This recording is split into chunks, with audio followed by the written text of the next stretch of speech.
महादेव। देवों के देव महादेव जी के चरण में प्रणाम, मेरा प्रणाम स्वीकार हो।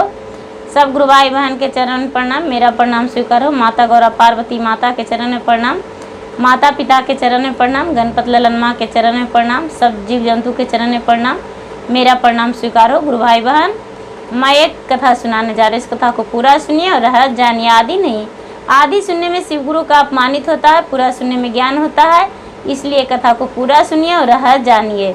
जो कथा शिव से जुड़ी होती है वो बहुत सुंदर कथा होती है, उसे पूरा सुनना चाहिए, क्योंकि आदि सुनने में शिव गुरु का अपमानित होता है और पूरा सुनने में ज्ञान होता है, पूरा सुनने में रहस्य मिलता है। हर हर महादेव, घर घर महादेव। एक बार की बात है, बहुत पुराने ज़माने का बात है, हजारों वर्षों पुराने ज़माने का बात है कि एक राजा एक रानी रहते थे। एक राजा एक रानी रहते थे और राजा पूजा पाठ में लीन रहते थे, बहुत पूजा पाठ करते थे, इतना पूजा पाठ करते थे कि जिसका कोई ठिकाना नहीं। और रानी भी पूजा पाठ करती थी, लेकिन राजा और रानी का संतान नहीं था, संतान नहीं था।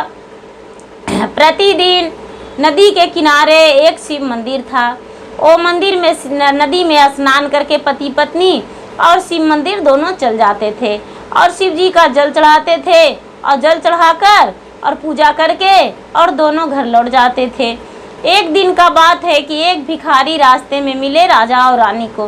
दोनों पूजा करके लौट रहे थे और पूजा करके लौटते लौटते एक भिखारी मिले और राजा के सामने हाथ फैला दिए। राजा के सामने हाथ फैला दिए कि तुम हमें भीख दो, हमें भिक्षा दे दो, हमें भिक्षा दे दो, ऐसे करके और मांगने लगे। राजा साहब तो वहाँ पर कुछ नहीं लिए हुए थे, कुछ भी नहीं उनका हाथ में था।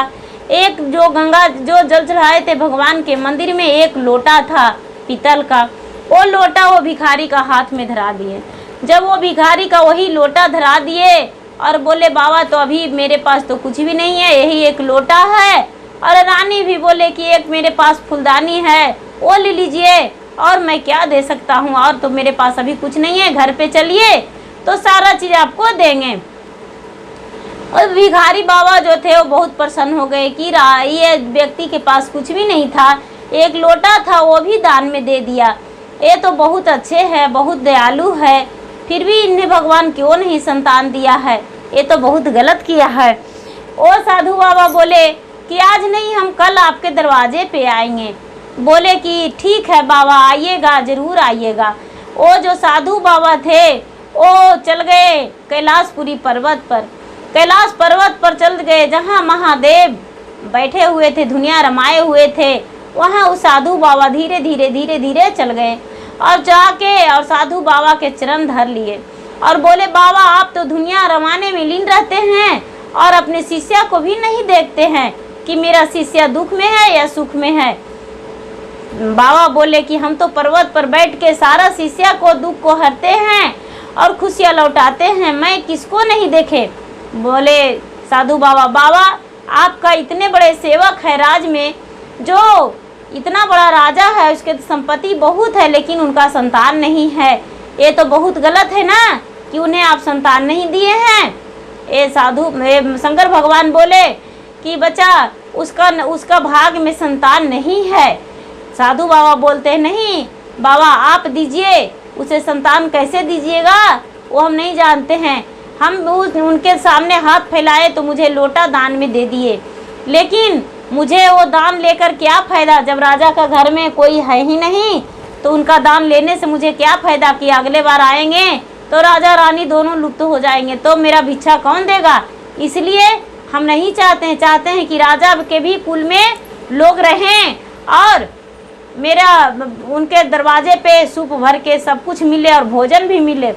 राजा रानी अपने लिए रोटियां बनाएंगे, अगर भोजन मांगेंगे तो राजा रानी दोनों खा लेंगे तो मुझे भोजन नहीं मिलेगा, बच्चा रहेगा तो उसी के सहारे 2 रोटियां हमें भी मिल जाएगा। बाबा आप कृपा कीजिए। शंकर बाबा बोले जब इतना कह रहे हो तो जाओ, उसे मैं पुत्री दिया, उसे एक पुत्री होगा, जाओ। यहाँ से साधु बाबा चल आए, साधु बाबा चल आए और आके अब यही राजा के दरवाज़ा पर आ गए और बोले कि क्या राजा साहब भूल गए, हम कल मिले थे आपको। बोले कि हाँ बाबा याद है, जो हम लोटा आपको दान में दिए थे। बोले कि लो, हम लोटा अभी तुमसे नहीं लेंगे, तुम अभी लोटा रख लो, हम तुम्हारा दरवाजा पर 1 साल के बाद आएंगे, तब तुमसे लोटा लेंगे। ये जो साधु बाबा वो राजा थे वो बड़ा चकित हो गए कि सारा भीख मांगने वाला आता है तो उसको जो दान देते हैं वो लेके चला जाता है। ये साधु बाबा कहते हैं 1 साल के बाद आएंगे, कुछ तो इसमें राज है, जरूर कुछ ना कुछ बात है। दोनों पति पत्नी पूछने लगे, बोले बाबा भोजन कर लीजिए। भोजन राजा करवा दिए, वो साधु बाबा भोजन कर लिए और इसके बाद वो साधु बाबा वहाँ से चल दिए।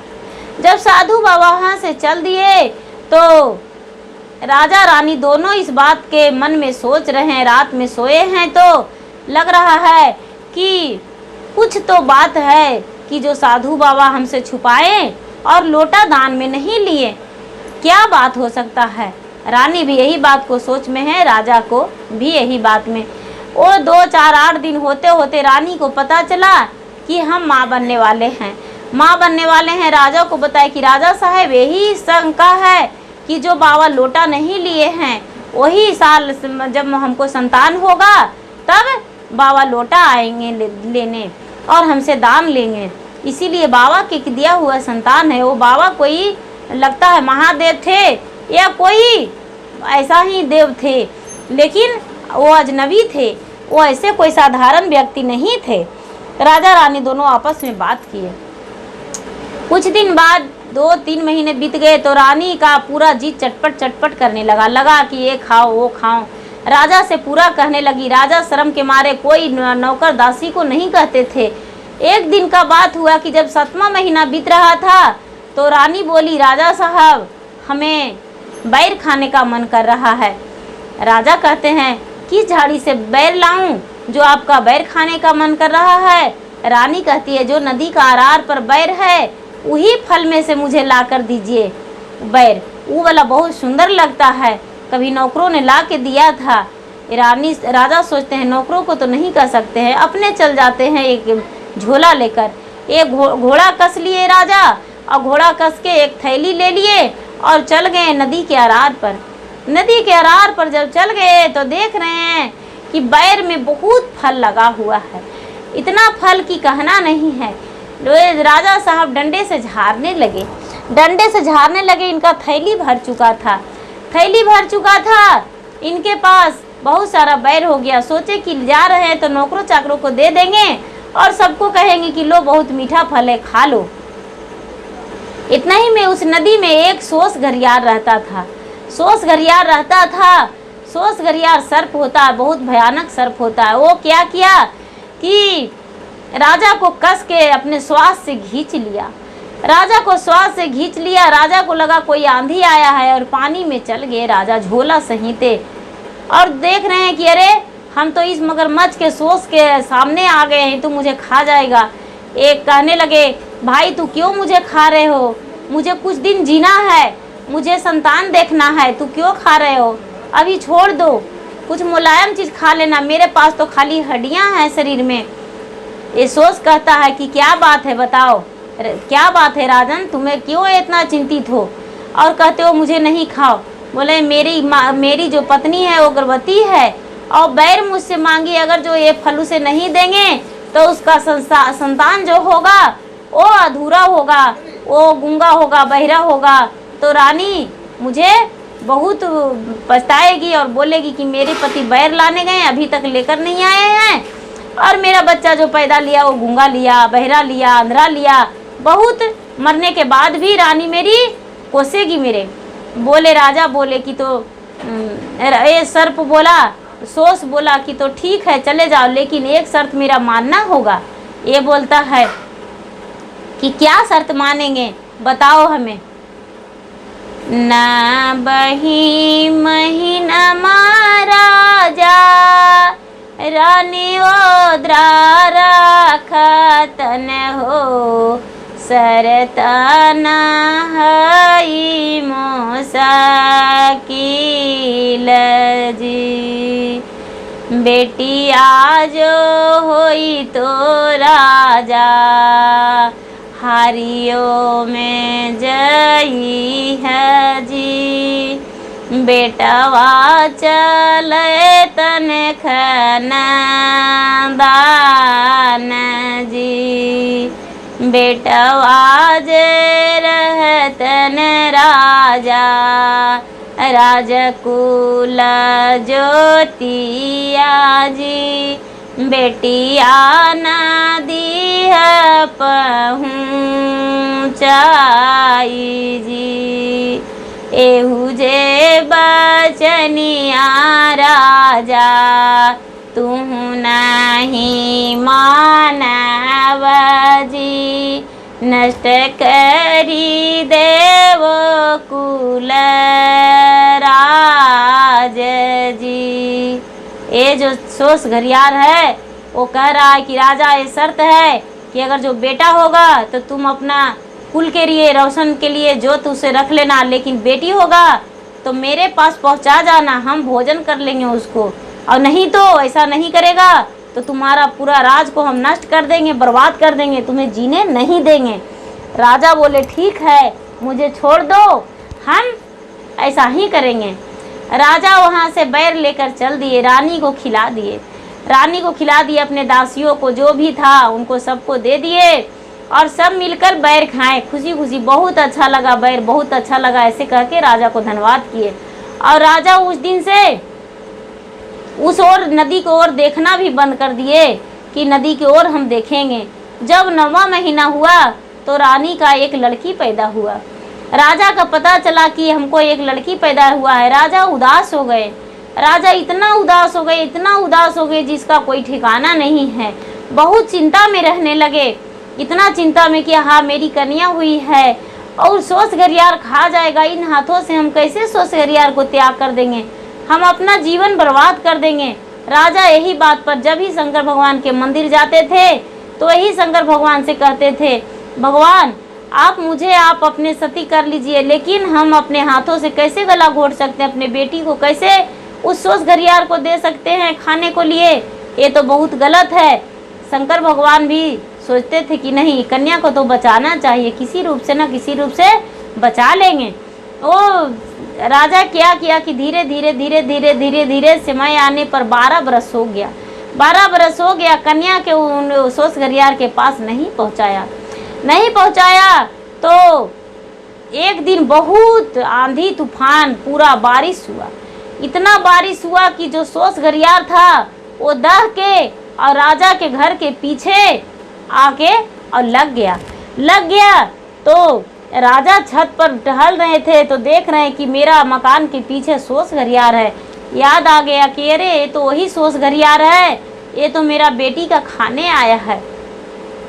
राजा चुपके से आ गए उस सोस घरियार के पास और कह रहे हैं कि देखिए मैं आपके हाथ जोड़ती हूँ, आपके पैर पड़ती हूँ, मुझे खा जाइए, मेरा बेटी को छोड़ दीजिए। बोलते हैं ऐसा नहीं होगा, अगर जो तू अपने बेटी को नहीं पहुँचाया तो हम तुम्हारा पूरा राज को बर्बाद कर देंगे, पूरा तहस नहस कर देंगे, सबको खा जाएंगे। यदि पहुँचा दिया तो तुम्हें एक पुत्र और होगा।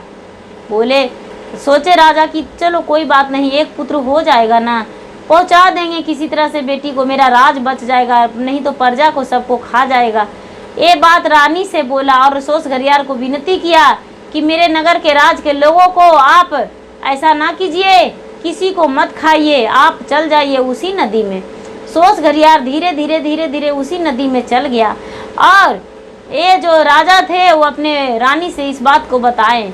जब इस बात को बताए कि सोस घरियार आया था और एक दिन का बात था कि आप जब बैर मांगे थे तो सोस घरियार हमको खाने जा रहा था, हम उस समय वचन दे दिए थे और वचन को नहीं पूरा किए हैं। आज सोस घरियार आया और बोला कि पूरा राज के लोगों को खा जाएंगे, मैं क्या करूं, मैं हार गया चुका हूं, मेरे पास कोई उपाय नहीं है। रानी जो थी वो रोने लगी और कहने लगी कि मुझे हिम्मत नहीं है कि मैं अपने बेटी का बलिदान दे सकती हूँ, मुझसे ऐसा नहीं होगा।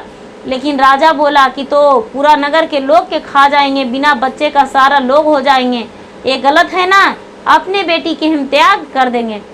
तो बोले कि तो ठीक है, जाके नाक के बोलिए, हम अपने हाथों से उसके गले नहीं दबा सकते हैं, उसके मुंह में नहीं देंगे, उसके एक फूल लेकर अपने मस्तक पर अवरार पर लग जाएगा, मेरी बेटी घूमने जाएगी और फूल लेने जाएगी तो वो फूल तोड़ने के लिए जाएगी और धीरे धीरे वो घसक जाएगा पीछे और मेरी बेटी जाएगी वो दबा लेगा, और क्या है उसके अलावा कोई उपाय नहीं है।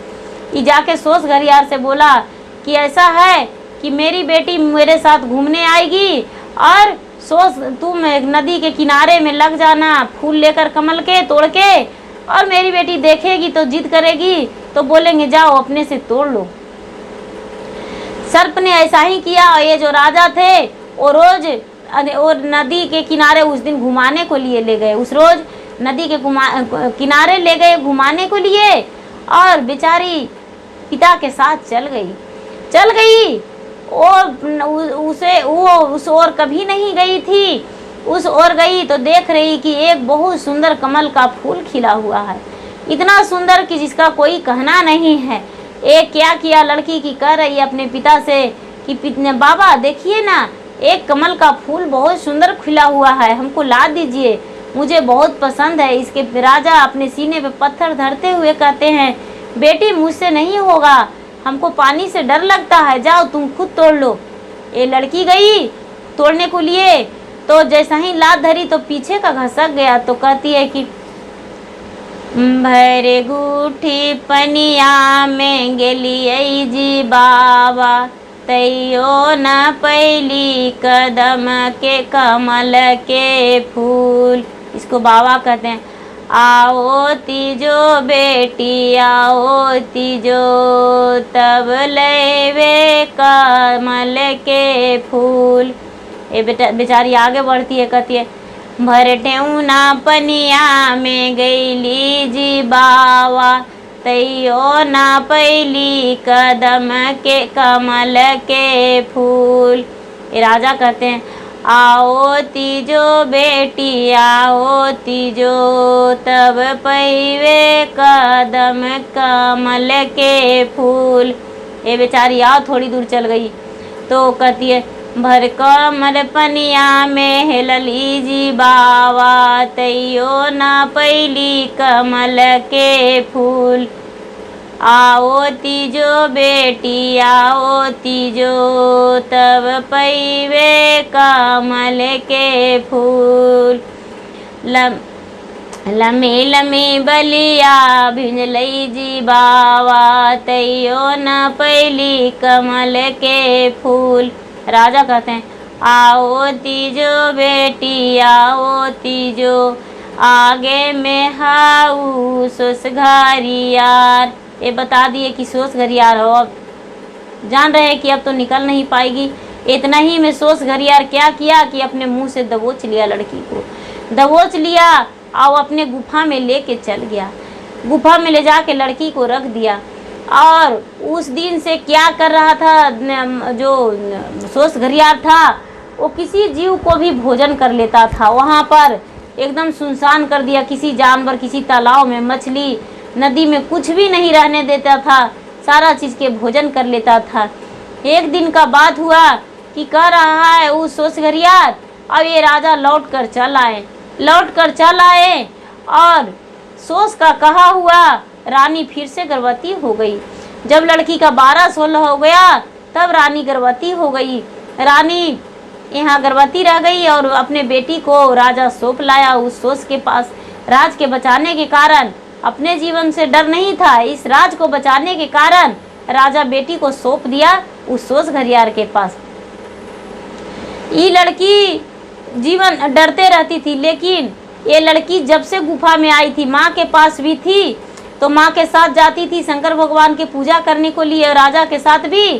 और गुफा में आई तो मन ही मन भगवान के नाम लेते रहती थी कि भगवान इसको चंगुल से मुझे बचा लीजिए, भगवान हे शंकर भगवान सचमुच में आप एक देवता हैं, आप में शक्ति है तो आप मुझे बचा लीजिए। 24 घंटा यही मन में रखती थी। ये जो सोस घरियार था वो मांस मजीरा खाता था, लड़की को भी देता था, लेकिन लड़की जल पीकर ही रह जाती थी, कुछ नहीं खाती थी और इंतज़ार करता था कि इसको कब हम खाएं, अच्छा लगेगा, एक दिन तो इसको खा जाएंगे। एक दिन का बात हुआ कि एक दिन भोजन नहीं मिला तो ये सोच चाहा कि हम खा जाएं इसे, लेकिन सोचता है कि अरे ऐसे कैसे खा जाएंगे, पहले हम अपने दांत को लोहार घर पजवाएंगे और चबा चबा के इसको हड्डियाँ को भी खाएंगे, इसका जो मांस है, गोश्त है, वो तो कोमल रहेगा, मस्त लगेगा खाने में। वो क्या किया कि गांव में चल गया लोहार के घर, और लोहार के बोला अगर जो दांत मेरा नहीं पजाएगा तो तुम्हारा पूरा परिवार को हम खा जाएंगे। वो लोहार बेचारा क्या किया, डर से इसको दांत को पजा दिया, डर से पजा दिया। और वहाँ वो दांत पजाने को लिए घर से बोल के गया था गुफा से।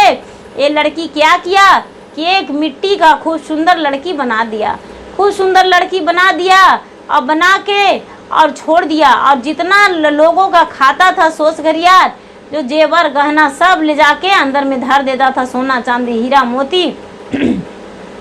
ये लड़की देखी थी सब टोकरी में भरा हुआ था, इसके गुफे से सारा सामान लेकर और निकल गया। जब तक सोस रास्ते में सोस मिल गया, पूरा शरीर को लड़की ने लेटा लिया था, पूरा शरीर को लेटा पोटा के और पूरा चेहरे को मट्टी लगा लिया था। ये सोस घरियार देखा तो बोला अरे तू कौन हो, मैं आज तुम्हें खाऊंगा। ये कहती है मैं एक बुढ़िया हूँ, मुझे खाने से तो खाली हड्डियाँ ही मिलेगा, तुम्हारा गुफा में कितना सुंदर लड़की है, उसे जाके खाओ, बहुत टेस्टी लगेगा। हम तुम्हारे गुफा में देखे हैं एक बहुत सुंदर लड़की है, उसे जाके खा जाओ। ऐसा कह के तो सोचा ये कि इसको तो देखा हुआ था, ये भी ताव में जा रहा है कि अरे इसको बुढ़िया को खाएंगे नहीं, जाते हैं पहले उसको खाएंगे, ये बुढ़िया को और कभी देख लेंगे। ये लड़की वहाँ से चल दी और ये जो सोस घरियार गया सो जाके और जो मिट्टी का लड़की बना हुआ था उसको जाके गप गप मारने लगा शिकार के नाम पर, और बड़े मज़े से खाया कि अरे हम तो ये लड़की को खा रहे हैं। इसको लगा अरे हमारे पास रहते रहते अन्न पानी के बिना ये खाली मट्टी खाते खाते मट्टी के बन गई थी, इसीलिए उसको चबा चबा के सोस घरियार खा लिया, अपने पेट भर लिया उस मिट्टी को पुतले को खा के, और पेट को भर लिया। ये लड़की क्या किया कि जो टोकरी था उसमें सोना चांदी हीरे जेवरात था, वो लेके और जंगल की ओर चल दी।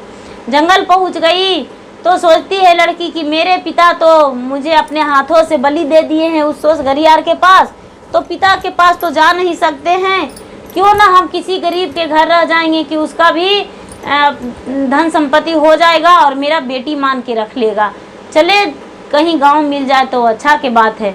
जंगल के ओर गई तो एक बर का पेड़ था, वो बर के पेड़ के छांव में बैठ गई और बाघ पूरा कस के गरजता हुआ आया। ये लड़की डर गई कि अरे आज तो मेरा बाघ मुझे भोजन कर लेगा, बाघ खा जाएगा। बर को पेड़ के कहने लगी कि हे बर देवता, हे बर गाछ वृक्ष, मुझे आप फट जाते तो हम आप में समा जाते और आप में छुप में जाते तो मुझे बाघ से बच जाते, नहीं खाता बाघ से बच जाते और बड़ी खुशी लगता अगर जो आप मेरा जीवन आप बचा लेते। तो बर फट गया और ये लड़की उसमें जाके छुप गई। ये लड़की डाली भर सोना चांदी हीरा जेवरात लिए हुए और छुप गई। और बाघ घूम घाम के चल गया, इसको लड़की नहीं मिला। लड़की जब नहीं मिला तो बाघ वहाँ से घूमकर और लौट आया। वो बर में ही लड़की छुपी हुई रह गई। एक दिन का बात है कि वहाँ के एक जो राजकुमार थे, उस राज के जिस राज में लड़की थी वहाँ के एक राजकुमार था। वो राजकुमार जा रहा था शिकार करने को लिए गया। सुबह का समय था। सोचा लड़का कि अरे सुबह का समय है, बर के वृक्ष में से एक डाल तोड़ के और हम अगर जो दतमन कर लें तो बहुत अच्छा लगेगा।